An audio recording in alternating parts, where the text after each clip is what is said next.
சிண்டா அதன் 25 ஆண்டு வரலாற்றில் ஆக அதிகமான மாணவர்களுக்கு உன்னத விருதுகளை வழங்கியுள்ளது.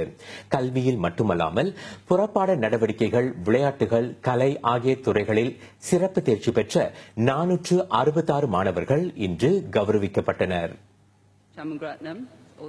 இத்தகைய விருதுகள் மாணவர்கள் பெற்ற தேர்ச்சிகளை மட்டும் அங்கீகரிக்கவில்லை, அவர்களுடைய சாதனைக்கு வழிவகுத்த கடும் உழைப்பு, விடாமுயற்சி போன்ற நற்பண்புகளையும் அங்கீகரிப்பதாக சிண்டாவின் தலைவர் குமாரி இந்திராணி ராஜா தமது உரையில் கூறினார். தொடக்கநிலை இறுதியாண்டு தேர்வில் சிறப்பு தேர்ச்சி பெற்ற மாணவர்களில் தொடங்கி பட்டக்கல்வி, விளையாட்டுகள், கலைகள் போன்றவற்றில் சிறந்து விளங்கிய மாணவர்களுக்கு வழங்கப்படுகின்றன சிண்டாவின் உன்னத விருதுகள்.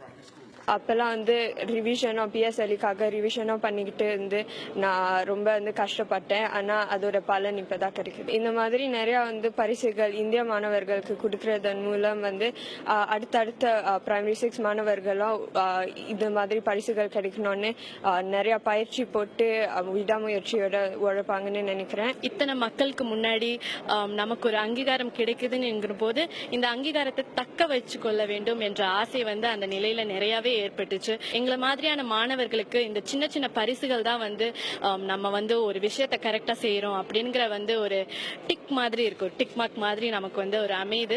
இந்த வழியிலே தொடர்ந்து போனா கண்டிப்பா நம்ம அடைய வேண்டிய நிலையை அடையலாங்கிற அந்த அஷூரன்ஸும் நமக்கு ஏற்படுது. விருது பெற்ற அனைத்து மாணவர்களையும் பிரதிநிதித்து இன்றைய நிகழ்ச்சியில் உரையாற்றினார் திரு ஹைருல் ஹக்கீம். சட்டத்துறையில் தமது பட்டக்கல்வியை முதல்நிலை தேர்ச்சியுடன் முடித்தார். தற்போது அரசாங்க தரப்பு வழக்குரைஞராக பணியாற்றுகிறார். இளம் வயதில் எதிர்நோக்கிய தடைக்கற்களை வெற்றியை அடையும் படிக்கற்களாக்கினார் ஹக்கீம். நான் 14 வயசா இருக்க போது எங்க அத்தா இறந்து போயிட்டாங்க. அதுக்கப்புறம் ரொம்ப கஷ்டமா இருந்துச்சு. ஏன்னா என் அம்மா என்னையும் அக்காவையும் கவனிக்க வேண்டியதா இருந்துச்சு. நான் செகண்டரி 2ல இருந்தேன், அக்கா ஐடி படிச்சுட்டு இருந்தாங்க. ஸோ அந்த நிலைமையில ரொம்ப கஷ்டப்பட்டு படிக்க வேண்டியதா இருந்துச்சு. பிகாஸ் என் அம்மாவை நல்லா பாத்துக்கணும்னு எனக்கு ஆசையா இருந்துச்சு. ஸோ அதை ஒரு கொள்கையா வச்சு அவங்களுக்கு நல்ல வாழ்க்கையை கொடுக்கணும்னு ரொம்ப கஷ்டப்பட்டு படித்தேன். 2008 எனக்கு O லெவல்ஸ் நல்லா சேர்ந்ததுக்கு கிடைச்சிச்சு.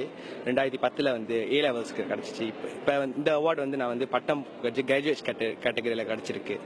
எனக்கு மிகவும் மகிழ்ச்சியா இருக்கு. 3 தடவையும் அவார்டு கிடைச்சதுக்கு என்னோட கஷ்டப்பட்டு படிச்சதுக்கு ஒரு அங்கீகாரமா நான் பாக்குறேன். இது இன்றைய விருது நிகழ்ச்சியில் பிரதமர் திரு லீ சியன் லூங், துணை பிரதமர் திரு தர்மன் சண்முகரத்னம், சிண்டா ஆலோசனை குழு உறுப்பினர்கள், பெற்றோர் உட்பட பலதரப்பட்டோர் கலந்து கொண்டனர்.